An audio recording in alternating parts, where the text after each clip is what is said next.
Welcome back to my channel. آج کے vlog میں ہم بات کریں گے گلگت بلتستان کے انتخابات کے حوالے سے۔ تقریباً 12 لاکھ کے آبادی والے اس خطے میں 327 امیدوار حصہ لے رہے ہیں، جبکہ پاکستان کی 3 بڑی جماعتیں وہاں پر انتخابی مہم چلا چکی ہیں اور بڑے زور و شور سے وہاں نعرے لگائے گئے، دعوے کیے گئے، نعرے لگائے گئے کہ ہم اصلاحات لائیں گے، ہم انتخابات میں جیتنے کے بعد آپ کو اپنے حقوق دلوائیں گے۔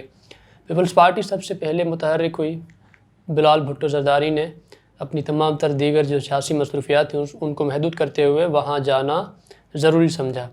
پھر اس کے بعد عمران خان کو ریئلائز ہوا، اس کی جماعت کو ریئلائز ہوا، تحریک انصاف کو، تو وہ انہوں نے بھی بعد میں وہاں پر اپنی سیاسی مہم کا جو الیکشن مہم تھی اس کا آغاز کیا۔ سب سے آخر میں PMLN جو وہاں برسر اقتدار تھی۔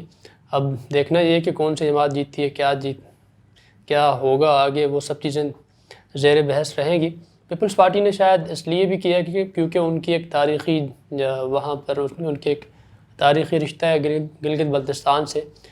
ذوالفقار علی بھٹو نے سب سے پہلے وہاں ایک قانون متعارف کرایا تھا FCR کے خاتمے کے لیے۔ FCR کا خاتمہ ہوا، پھر جو جبری مشقت کی جاتی تھی اس سسٹم کا خاتمہ ہوا، پھر فیوڈل سسٹم کا خاتمہ، یہ سب چیزیں ذوالفقار بھٹو نے کی۔ پھر اس کے بعد بے نظیر بھٹو جب آئے تو انہوں نے پارٹی بیسڈ الیکشن کا ایک انتخابات کا متعارف کروایا۔ پھر 2009 میں جب چوتھی مرتبہ پیپلز پارٹی نے وفاق میں گورنمنٹ بنائے تو انہوں نے گلگت بلتستان کے جو ریفارمز آرڈر ایک متعارف کرایا، امپاورمنٹ پیکیج۔ پھر وہاں سے سب چیزیں چلتی آ رہی، وہاں پر حکومت بھی بنائی۔ پہلے جو انتخابات ہوئے وہاں پر تو وہاں پیپلز پارٹی نے حکومت بنائی، دوسرے دور حکومت نون لیگ کا رہا۔ اب تیسرا دیکھنا یہ ہے کہ کون سی حکومت وہاں انتخابات جیت کر حکومت بناتی ہے۔ نارملی گلگت بلتستان میں وہی جماعت حکومت بناتی ہے جس کی وفاق میں حکومت ہو۔ اب دیکھنا یہ ہے کہ کیا تحریک انصاف ایسا کر پائے گی یا پیپلز پارٹی اسے اپسیٹ کرے گی۔ یہ سب چیزیں وقت ہی بتائے گا، کل پتہ چل جائے گی کون سی جماعت کو کتنے ووٹ پڑ رہے ہیں۔ یہ سب چیزیں ہوں گی انتخابات کے حوالے سے، لیکن ہم بات کریں گے گلگت بلتستان کی جو تاریخی جد و جہد رہی ہے، وہاں کے عوام کی جو جد و جہد رہی ہے، پاکستان سے لاحق ہونے کی جو خواہش رہی ہے، اس پر بات کریں گے۔ گلگت بلتستان کے بارے میں بھارت کا دعویٰ ہے کہ یہ ہمارا حصہ ہے، جبکہ کشمیریوں کا ماننا ہے کہ یہ گریٹر کشمیر کا حصہ ہے، اور پاکستان بھی کشمیریوں کی بات کی تائید کرتا ہے۔ جبکہ ان سب کے برعکس گلگت بلتستان کے عوام کا ماننا ہے کہ ہم نے لڑ کر آزادی حاصل کی ہے، ہم نے اپنی آزادی چھینی ہے ڈوگرا راج سے، ہم نے ان سے آزادی حاصل کی۔ ہم نہ تو گریٹر کشمیر کا اب حصہ ہیں اور نہ ہی بھارت کا حصہ ہے۔ ہم پاکستان کے ساتھ مکمل انٹیگریٹ ہونا چاہتے ہیں، ہمیں مکمل حقوق دیے جائیں، ہمیں صوبہ بنایا جائے۔ یہ آج کے نوجوانوں کا، آج کے گلگت کا جو مطالبہ ہے، آج کے گلگت بلتستان کے باسیوں کا مطالبہ ہے۔ ریاست جموں و کشمیر کے 4 یونٹ تھے اور یہ اس وقت کے بھارت کی سب سے بڑی پرنسلی اسٹیٹ تھی۔ جو ریاست کے 4 یونٹ تھے ان کے نام کچھ یوں ہے: جموں کشمیر، ضلع لداخ، ضلع گلگت۔ گلگت جو تھا اسے ڈوگرا فوج نے 1840 میں حملہ کر کے، چڑھائی کر کے، محکوم بنا کر اپنی ریاست کا حصہ بنایا تھا۔ علاقے کی جیو اسٹریٹجک اہمیت کو سمجھتے ہوئے انگریزوں نے ایک بار پھر جو علاقہ تھا، گلگت بلتستان کا علاقہ تھا، جو ناردرن ایریاز تھے، ان کا کنٹرول جو تھا ڈوگرا راج سے واپس لیا۔ واپس ان سینس کے جو فوجی معاملات تھے، جو سیکیورٹی کے معاملات تھے، جو سرحدی حفاظت کے معاملات تھے، وہ اپنے ماتحت کر لیے، اپنے کنٹرول میں لے لیے۔ باقی جو دیگر ایشوز تھے، جو سول معاملات کو دیکھنے کے لیے ڈوگرا راج جو حکومت تھی تو وہ خود چلاتے رہے، لیکن جو گورنمنٹ کے جو ایشوز تھے وہ سنبھالتے رہے۔ معاملات، سیکیورٹی کے معاملات جو ہیں گوروں کے حوالے تھے، اور اس کا مقصد جو تھا اپنی جو شمالی سرحد تھی، جو ناردرن ایریاز تھے، اس کو محفوظ بنانا تھا رشیا سے، کیونکہ رشیا سے ممکنہ خطرے کا ایک ڈر تھا کہ وہاں سے وہ حملہ آور ہو جائیں گے اور ہم سے وہ علاقہ چھین لیں گے۔ اس لیے انہوں نے پھر اس غرض سے وہاں پر جو اسکاؤٹس تھے ان کو بنایا، ان کی جو نیم فوجی دستے تھے ان کو تیار کیا، ان کی تربیت کی گئی، برطانوی فوجوں نے ان کو ٹرینڈ کیا۔ یہ سب چیزیں اپنے ایریاز کو محفوظ بنانے کے غرض سے کی گئی تھی۔ اس وقت ڈوگرا راج صرف سول معاملات کو دیکھ رہا تھا، سیکیورٹی کے معاملات برطانوی فوج دیکھ رہی تھی۔ 1935 میں انگریز سرکار نے ڈوگرا راج سے گلگت کا علاقہ 60 سال کے لیے لیز میں لیا، جبکہ بلتستان کا علاقہ براہ راست ڈوگرا راج کے حکمرانی میں رہا، ان کی زیر انتظام رہا۔ آزادی سے 2 ہفتے قبل، پاکستان اور بھارت کی آزادی سے 2 ہفتے قبل، انگریز سرکار نے جو لیز پر زمین لی تھی، جو اس وقت 60 سالہ جو معاہدہ تھا، اسے منسوخ کرتے ہوئے ختم کر دیا، اور جو ریاست جموں و کشمیر تھی اسے آفر کی، اسے پیشکش کی کہ آپ جو گلگت کا علاقہ ہے، گلگت بلتستان کا علاقہ، گلگت کا علاقہ ہے، وہ آپ اپنے قبضے میں لے لیں، اس پر آپ حکمرانی کریں۔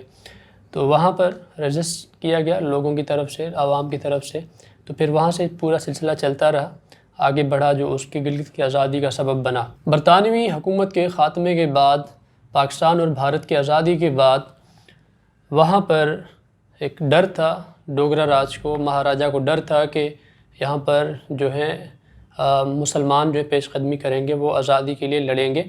تو اس وقت کے مہاراجہ نے اعلان کیا 27 اکتوبر 1947 کو 1947 کو بھارت سے الحاق ہونے کا اعلان کیا کہ ہم بھارت کے ساتھ جا رہے ہیں، بھارت میں شمولیت کا اعلان کر رہے ہیں۔ تو جو گلگت کے لوگ تھے وہ مطلب ان کو ایک انسرٹینٹی تھی، ان کو اپنے مستقبل کی پرواہ تھی کہ ہمارا کیا ہوگا، ان کو ایک ڈر تھا، خوف تھا۔ تو مسلمانوں نے 31 اکتوبر کو، جو اس وقت کے گلگت کے لوگ تھے، انہوں نے اپنی تحریک تیز کر دی۔ وہ ڈوگرا راج کی جو فوج تھی یہاں گلگت کے علاقے میں، بلتستان کے علاقے میں، تو اس کے خلاف جد و جہد جاری رکھی۔ بالآخر 1 مہینے کی جد و جہد کے بعد 1 نومبر تک گلگت تو آزاد ہو گیا، لیکن 1 سال کے بعد بلتستان کو بھی آزادی مل گئی۔ سو وہ ڈوگرا راج سے براہ راست نکل گئے، مطلب کہ جو جموں و کشمیر کا وہ علاقہ تھا وہ بھارت کے اس میں چلا گیا، لیکن یہ علاقہ جو تھا یہ انہوں نے اپنی لڑ کر آزادی حاصل کی، اور 1 نومبر کو آزادی کے بعد Islamic republic of Gilgit Baltistan کا اعلان کیا۔ 15 دن کے بعد 16 نومبر کو پاکستان سے الحاق کا اعلان کیا، پاکستان کے ساتھ شامل ہو گئے۔ اور تب سے گلگت بلتستان کے لوگوں کا مطالبہ رہا ہے کہ ہمیں صوبے کا درجہ دیا جائے، ہمیں حق دیے جائیں۔ ہم اپنی مرضی سے شامل ہوئے تھے، سو ہم ان کا حصہ نہیں رہے، ہم ان سے الگ ہو گئے، مطلب ہم ان سے لڑ کر الگ ہوئے۔ ریاست جموں و کشمیر کے جو مہاراجہ تھے انہوں نے اعلان کیا تو ہم نے ان سے بغاوت کی، ہم لڑ کر اپنی آزادی حاصل کر چکے ہیں۔ سو یہ ایک ان کا ایک کیس ہے اپنا، لیکن آگے جو چیزیں کچھ اور بھی بات کرتے ہیں۔ ڈوگرا راج سے آزادی حاصل کرنے کے بعد 16 نومبر 1947 کو گلگت بلتستان نے پاکستان کے ساتھ غیر مشروط الحاق کا اعلان کیا۔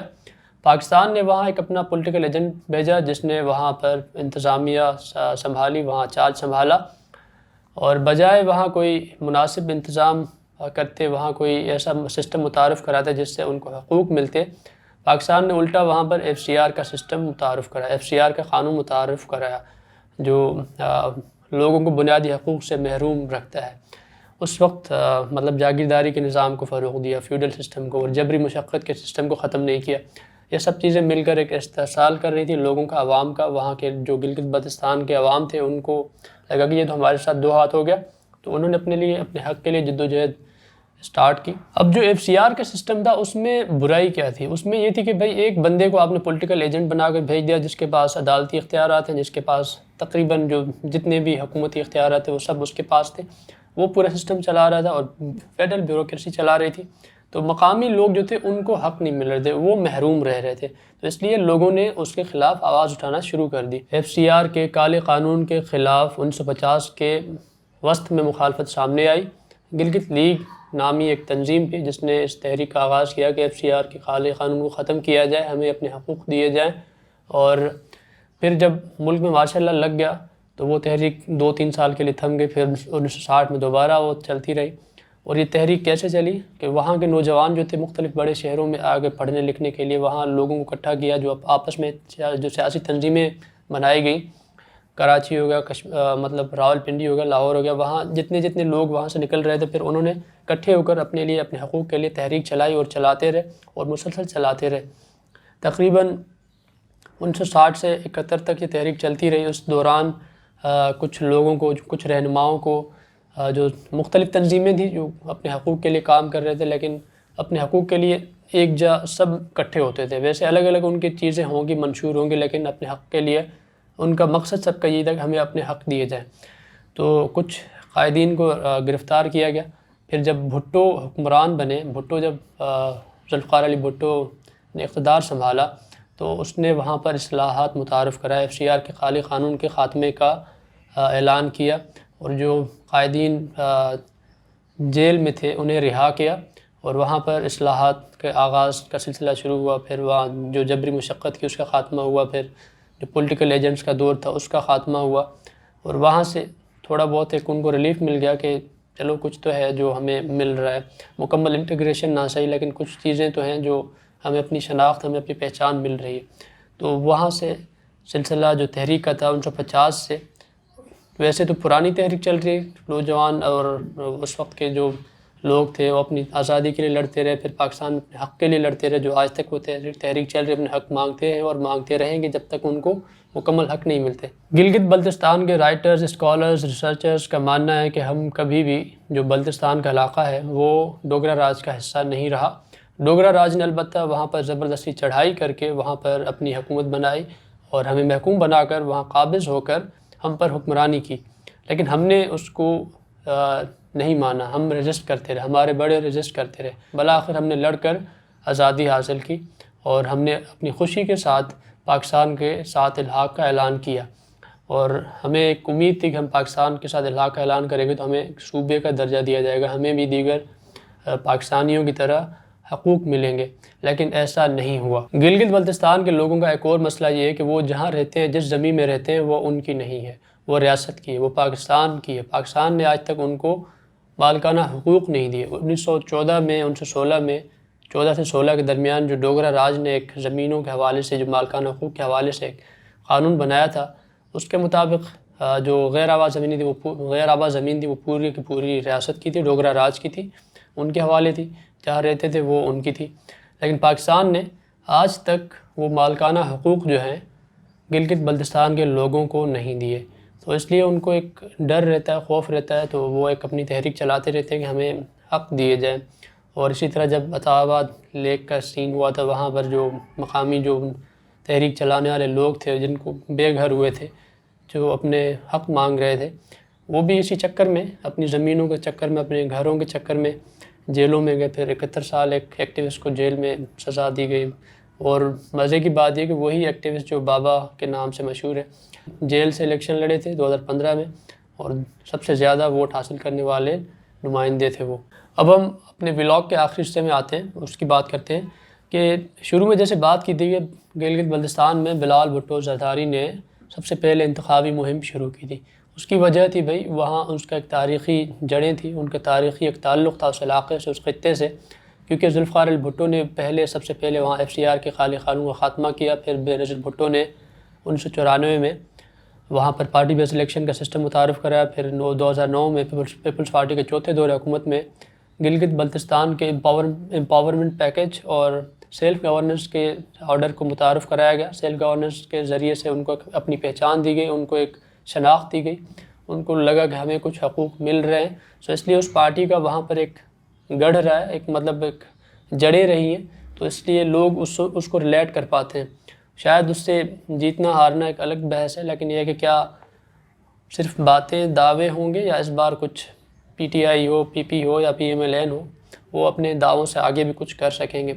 یہ سب چیزیں چلتی رہیں گی، اور اس علاقے کی اہمیت اس لیے بھی بڑھ جاتی ہے کہ کیونکہ اب یہ CPA کا حصہ بن چکا ہے، اور اس علاقے کی جو جیو اسٹریٹجک لوکیشن ہے، مطلب سینٹرل ایشیائی ریاستوں سے مل رہی ہے، اس کی سرحد جو ہے، اور چائنا سے مل رہی ہے، افغانستان سے مل رہی ہے، اس سب چیزوں کو ذہن میں رکھتے ہوئے تو ایک علاقے کی اہمیت تو ہے۔ وہاں سب سے زیادہ پڑھے لکھے نوجوان ہیں، اور اس وقت سیاسی ماحول اس لیے بھی گرم ہے کہ لوگ جو نوجوان ہیں وہ متحرک ہیں۔ کورونا کی وجہ سے مختلف نوجوان جو اسٹوڈنٹس ہیں وہ آج مطلب اب اپنی یونیورسٹیز میں تو نہیں ہیں، لیکن آن لائن کلاسز چل رہی ہیں، یا پھر کسی دوسری وجوہات کی بنا پر وہ آج اپنے گاؤں دیہاتوں میں، تو وہ ایک ٹرننگ پوائنٹ ہوگا، جو نوجوان پاپولیشن ہے وہ کس کو ووٹ دے گی، یہ سب چیزیں دیکھنی ہوگی۔ کیا ان کی جو جد و جہد ہے وہ رنگ لے آئے گی؟ کیا عمران خان کے جو اعلانات ہیں کہ ہم الیکشن جیتنے کے بعد اس کو صوبہ بنا دیں گے، پروویژنل صوبہ بنائیں گے، کیا وہ واقعی ایسا کریں گے یا صرف باتیں چل رہی ہیں؟ سو یہ امید ہے کہ ان کو اپنے حق ملیں، ان کو اپنی جد و جہد کا جو پھل ہے وہ ثمر مل جائے۔ ہماری تو یہ امید ہے کہ جو جد و جہد کر رہا ہے ان کو اپنے حق ملنے چاہیے۔ بلاگ کو تو ہم یہی ختم کر رہے ہیں۔ اگر آپ چینل پر نئے ہیں تو چینل کو سبسکرائب کریں، اور اگر پرانے ہیں تو اور دوستوں سے کہیں سبسکرائب کرنے کے لیے۔ شکریہ، اللہ حافظ۔